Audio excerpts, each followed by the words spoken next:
मतलब आपके टाइटल में एडवर्टाइजिंग स्ट्रैटेजी छुपी हुई है। हमें सब्सक्राइब करना ना भूलें और जुड़े रहे मीडिया वॉक से ऐसे और इंटरव्यूज के लिए। लोग कहते जरूर हैं कि जरा 1 मिनट रुकिए बस चाय बन गई, ऐसा नहीं है। ये जानना चाह रही थी कि जैसे एक डायरेक्टर का सबसे चैलेंज जो रहता है वो यही रहता है कि एक जो स्क्रिप्ट है उसकी उसके लिए सही कास्ट ढूंढना।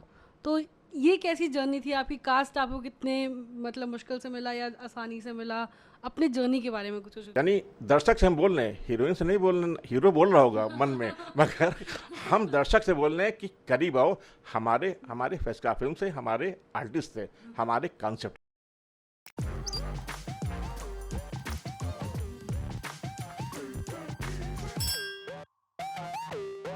नमस्कार, मैं हूँ राम्या सिंह।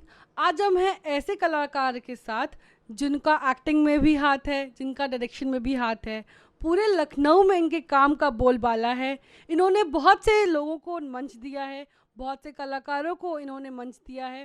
तो आइए इनसे करते हैं बातचीत, जानते हैं इनके अनुभव के बारे में और जानते हैं कि इनके कामों के बारे में और क्या सीख वो देना चाहते हैं उन बच्चों को जो अपना करियर इस फील्ड में देखते हैं।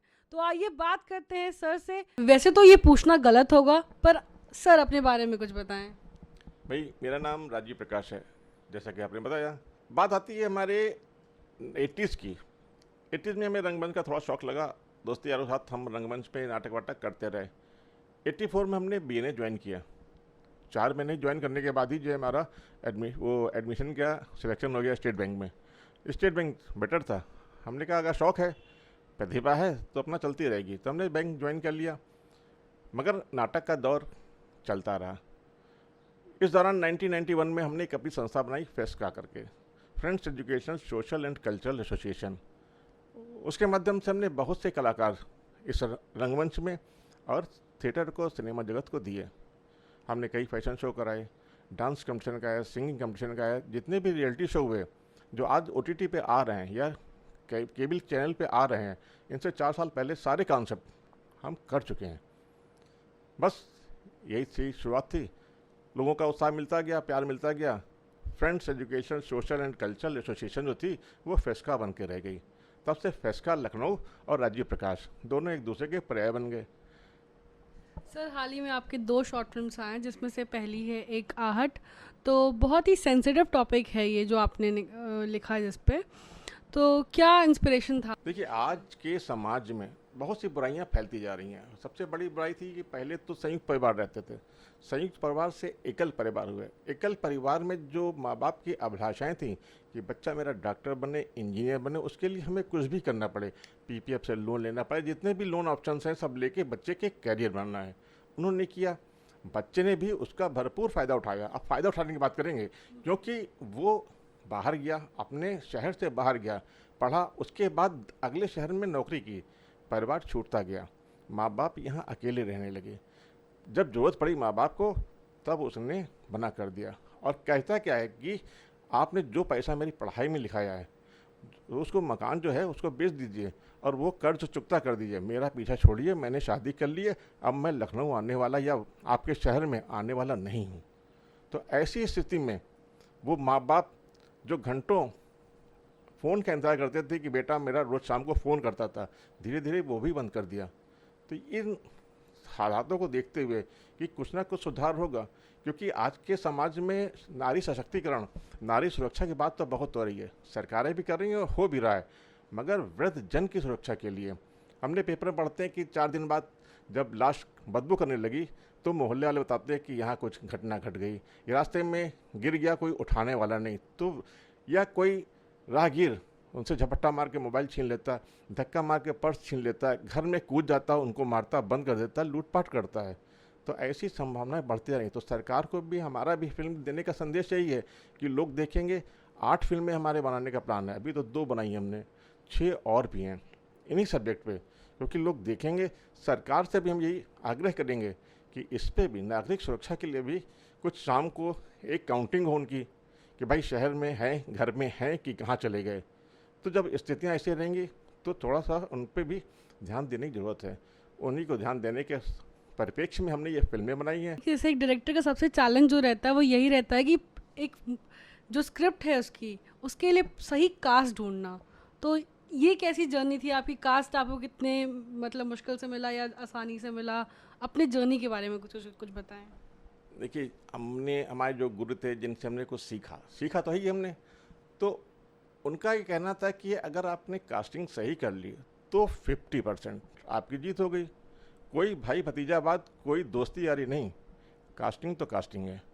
उसके बाद 10% मेकअप हो गया, कास्ट्यूम हो गई, 60% हो गया। 10% उसका परफॉर्मेंस हो गई, 70% हो गया। 10% मेकअप, आपका इन्वायरमेंट हो गया, 80%। 80% में आप 100% हो गए, क्योंकि 100% जीरो हो जाता है। तो बस जो फिल्म की कास्ट थी वो हमारी एक फैमिली ड्रामा था, तो 50+ होना चाहिए। तलाश की, 2 महीने तलाश के बाद हमें ये कास्ट मिली, फिर काम किया। दूसरा हमारा ये अनुभव ही है, यह हमारा एक शौक़ है कि हम नए टैलेंट को ज़रूर मंच पे लाते हैं, क्योंकि प्रतिभा हर इंसान में है, बस तराशना और तलाशना आपका दायित्व है। अच्छा सर, अगर हम साथ तुम्हारा की बात करें तो इसका इंस्पिरेशन कहाँ से आया? ये भी एक बहुत अलग मुद्दा आपने उठाया है, बहुत सेंसिटिव है ये भी। आजकल बहुत ज़्यादा इससे लोग रिलेट भी कर पाते हैं, ये बहुत आम हो चुका है, लेकिन इसे कोई नोटिस नहीं करता। तो इसका इंस्पिरेशन कहाँ से आया था? देखिए, हम और आप सामाजिक प्राणी हैं। समाज में अच्छाइयाँ पहले बहुत थीं, अब धीरे धीरे बुराइयाँ अधिक होती जा रही हैं और अच्छाइयों का परसेंटेज कम होता जा रहा है। उसमें परिवार तो बिखर रहा है, मनोरोगी भी बढ़ रहे हैं, घर की जो समस्याएं हो कोई कोई सुनने वाला नहीं है। एक स्थिति आती है साथ तुम्हारा के जो संदर्भ में अगर बात करें, तो जीवन के इस पथ पे कभी न कभी पति का साथ छूट जाता है, कभी पत्नी का साथ छूट जाता है। अब इस एकाकी जीवन को क्या करें? पहले संयुक्त परिवार था, सब कुछ चल जाता था। एकाकी परिवार और मानसिकता आगे से आगे बढ़ने की है, तो इस चक्कर में बेटा हो, बेटी तो एक बार फिर भी सुन लेती है, रोज शाम को खबर ले लेती है, मगर बेटा तो शाम को भी नहीं खबर लेना, क्योंकि कहते हैं मीटिंग है हमारी, डिस्टर्ब मत करो। तो ऐसी परिभाषाओं को देखते हुए हमने ये सोचा कि उनका क्या किया जाए कि जो एकाकी जीवन बिता रहे हैं।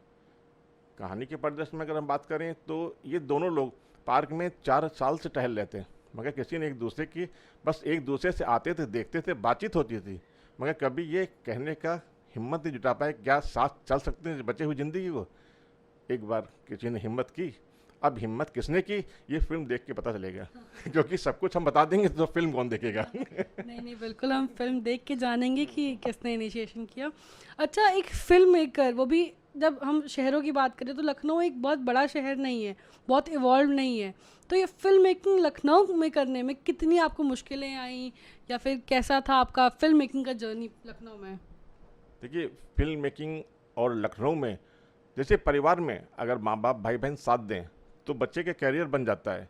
तो जब हमारे घर में अब ये माहौल बन गया है कि उसको अगर टैलेंट है तो उसको फील्ड में बढ़ाना है, मोहल्ले में आए, मोहल्ले में लोग उसको बैकअप करते हैं, भाई ठीक, बहुत अच्छा कर रहा है, स्टेज पे आया और अच्छा हुआ।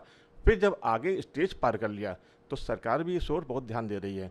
अगर आप में टैलेंट है, किसी सोर्स सिफारिश नहीं कि हमारा ये बेटा है इसको कहीं इंट्रोड्यूस कर लो, तो वो भी ख़त्म और जिसने इंट्रोड्यूस किया वो भी ख़त्म, क्योंकि एक फिल्म बन गई। दूसरी फिल्म में आप देखिए अगर बॉम्बे के अंदर, तो जिन्होंने इंट्रोड्यूस किया, जिनके बच्चों के या जो नए टैलेंट आए, अगर टैलेंट उन पे है तो वही राइज किया, बाकी तो सब खत्म हो गया। जैसे क्या होता है कि जब बच्चे जब एक्टिंग करियर में जाते हैं या फिल्म मेकिंग में जाते हैं तो वो ज़्यादातर बॉम्बे जाने की कोशिश करते हैं, क्योंकि लखनऊ में उन्हें ज़्यादा स्कोप नहीं दिखता। तो लखनऊ में इन चीज़ों का कितना स्कोप है, इसके बारे में आप क्या कहना चाहें?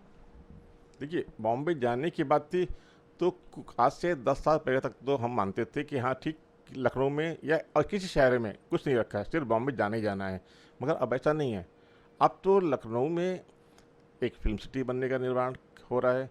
फिर सरकार भी इस ओर काफ़ी ध्यान दे रही कि जो बहुत से कलाकार हैं जो लखनऊ के हैं, इसी के सिलसिले में जो बॉम्बे के प्रोड्यूसर डायरेक्टर हैं या कहीं भी के साउथ के भी हैं, वो लखनऊ आना पसंद कर रहे हैं, क्योंकि यहाँ पे जो कलाकारों का है वो बहुत लंबा चौड़ा इतिहास है।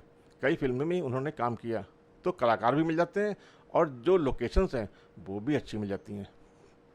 इसलिए सर अब फिल्म मेकिंग का सब कुछ रुख इतना बदल चुका है। पहले बॉलीवुड में भी ज़्यादातर कॉमेडीज़ लोग प्रेफर करते थे, ड्रामा प्रेफर करते थे, रोमांस प्रेफर करते थे, पर अब जो जॉनर है वो एकदम चेंज हो गया है। आपके भी शॉर्ट फिल्म में हमने देखा कि आपने भी कॉमेडी या फिर इन चीज़ों का सहायता नहीं लिया, एक अलग एक इमोशन को निकाला है। तो इस इवॉल्वमेंट के बारे में क्या कहना चाहेंगे जो इवॉल्व हुई हैं चीज़ें? देखिए, कहीं ना कहीं एक पीरियड होता है, कभी रोमांटिक का दौर चल रहा, कभी कॉमेडी का चल रहा, कभी जो शॉर्ट फिल्म चली, कहीं आपका जो है हॉरर का चला ट्रेंड, है ना, ऐतिहासिक चला। तो ये करते करते मगर जो आज का समाज है, जो एक घुटन से महसूस हो रही है उन पेरेंट्स के लिए जिन्होंने अपने बच्चों के लिए सब कुछ कर दिया और आज वो अकेले हो गए। इस विषय को हम जिंदा रखना चाहते हैं कि इसमें लोग सोचें, क्योंकि सब कुछ बाहर नहीं है, बहुत कुछ यहाँ पे है, लखनऊ में है, उनके घर में है ना, या अपने शहर में है।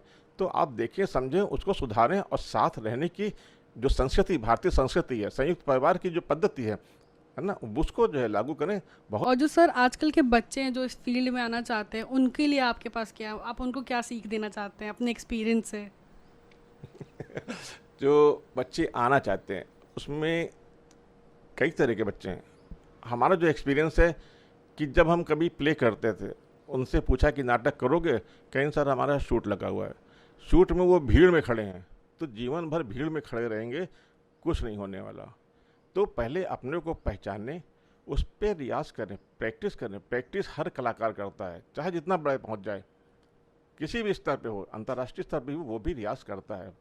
तो आप अगर एक्टिंग क्षेत्र में आना चाहते हैं तो एक्टिंग करें, किसी को गुरु मान लें और जो भी करने में वो करें। ये नहीं कि हम सिर्फ हीरो बनेंगे, क्योंकि एक एज के बाद बहुत कुछ करना पड़ेगा, चाची बनना पड़ेगा, फादर बनने। तो जब डेवलप कर लेंगे, अपने को ढाल लेंगे, क्योंकि एक मिट्टी की तरह है कलाकार, आपको ढालना खुद बनाइए, खुद चकिया चलाइए और खुद अपने टैलेंट को निखारिए। जब आपके सामने प्रेजेंट करेंगे किसी को, तो वो खुद वाह करके आपको आगे बढ़ा। फिल्म मेकिंग हो गया, एक्टिंग हो गया, ये बहुत महीन काम है, इसमें बहुत पेशेंस लगता है।